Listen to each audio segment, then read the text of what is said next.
Ever wanted to earn six figures? Well, you can. It's not just reserved for executives and entrepreneurs. I've helped many of you guys, clients, and subscribers as well into six-figure jobs. And I get lots of emails and LinkedIn messages where you are kind enough to share your results with me. And I do want people to continue to get great results and high-paying jobs. But is it always worth it? So in this video, I want to share interview advice on some of the things that I never hear people talk about with six-figure jobs. And they're often a huge reality shock once someone actually starts in a job. So a high salary and what typically comes with it, status, more decision-making power, management responsibility, seniority, it's all very alluring, but I've seen so many people jump at the opportunity and then become indescribably miserable. So as an interview coach, I want to share what doesn't seem to be mentioned often enough: impossible standards. So I once interviewed a candidate alongside a senior manager for a senior branding role in marketing. And after the interview, they managed to negotiate a six-figure offer by leveraging another competing offer from another company and giving a truly exceptional interview performance. So this was higher than the budget that we had for the role, but the manager really wanted this candidate. So finally, the candidate accepted when we adjusted our offer to six figures. The manager was relieved, but they immediately turned to me and said, on that salary, they better deliver in month one. And they were only half joking. And I think that this is a really good representation of how companies view highly paid roles. There's a lot of pressure to give the company a return on their investment fast. And that pressure can be very uncomfortable and unfamiliar if you've never experienced it before and you're not used to managing impossible standards. Six-figure sacrifice. So I'll tell you straight that work-life balance is often thrown out of the window. It's a different ball game because there's a reason they're paying you six figures in the first place. So some high-paying jobs require you to prioritize work over all other aspects of your life, personal pursuits or relationships. If you're someone who values work-life integration, then you might find that a high-paying job doesn't allow you to achieve the balance that you're looking for. So I remember interviewing for a high-paying role a long time ago, and the person interviewing me asked me if I was married, which is illegal anyway to ask. But anyway, the reason they asked was because they said all relationships fail if you work there. They've seen it. It takes the ultimate commitment, but you will be very wealthy. I didn't take the job, but I think that the interviewer was just being honest from his perspective and sharing what he saw happen to the relationships of the people that work there. Now, although this just sounds like a bit of a toxic work environment, there are high-paying roles that are not like this. It points to a common theme of how personal hobbies and relationships can suffer if the role just doesn't have that balance.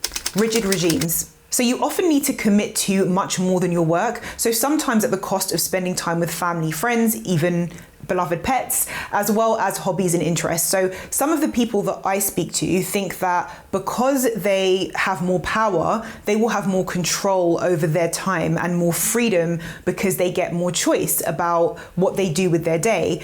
But it's actually often less freedom. There are normally more obligations and way more to lose when mistakes are made or something goes wrong. So what do I mean by rigid regimes? I mean that you are held to a higher standard than most. So sometimes you're expected to be an example to others, and that can mean adhering to strict schedules, rules, and restrictions as well. So for example, attending company events, sometimes this is optional for staff. It's not for management in most cases or key staff members. You may be expected to travel regularly, sometimes in different time zones. You need to learn continuously by keeping up with industry trends, attending courses and conferences, often in your own time, on top of long and irregular work hours. Gaining advanced interview skills. Gaining advanced interview skills opens up a lot of doors, but it's a blessing and curse. So the problem can sometimes become choice. You don't feel much fear going into an interview because you're confident you can pass. So you can work almost anywhere, and sometimes you might move around a lot because the grass seems greener, especially when the salary is higher. But just because you can, it does not mean that you should. The trick is staying as close as possible to career moves and opportunities that are very, very close to what you actually want your life to look like long term, and not get blinded by money, which is so much harder to do than it sounds, especially when the money's just on offer. If this is resonating with you, do click like and leave a comment to support the channel. It really helps the video. If you're one of the many that have had amazing outcomes already this year, then you can support the channel by buying me a coffee, which is in the video description below this video. Competition.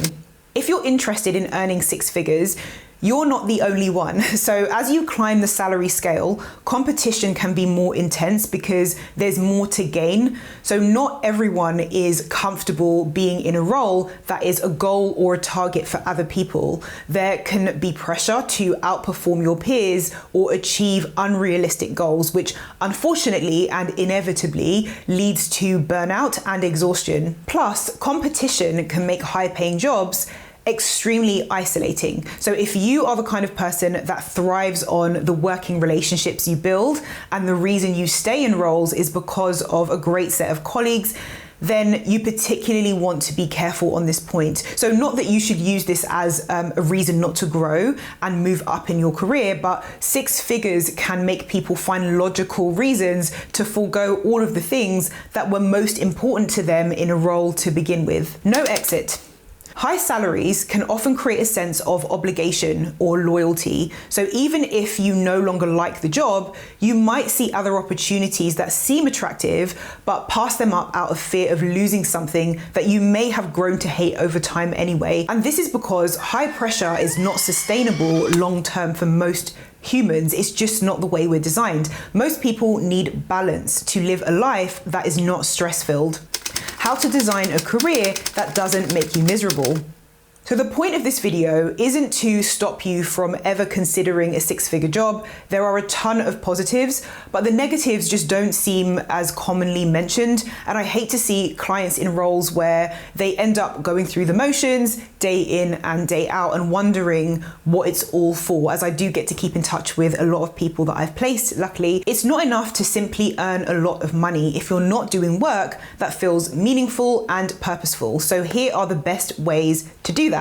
Identify your values and keep a journal, an image, or even a Pinterest board to make sure that every decision you make in your career aligns as closely as possible with those goals. So be clear on what matters to you and what the core principles are that guide your life.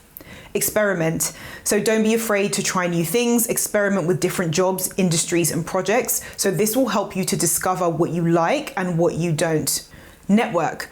Build relationships with people in your industry that can share insights and opportunities, even people that might already be in senior level or six-figure jobs, to get an idea of what they say that the challenges are.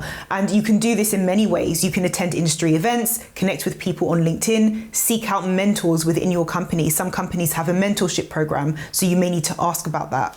You can also conduct informational interviews. So this is a really important interview tip. I do plan to do a video on this, as it's an amazing way to understand more about the job you can see yourself doing, as well as open up opportunities. But they are essentially a way for you to interview a specialist or a manager and ask all of the in-depth questions that you might have.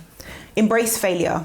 So designing a career that aligns with your values and interests is a process. It's okay to make mistakes and experience setbacks along the way. You might go into a role or go in one direction and decide it's not for you. You're not going backwards, you're actually going forwards, but that's what it takes to ultimately go forward. Embrace failure as a learning opportunity and then just keep moving forward. So let me know what you think in the comments, and I will see you in the next video.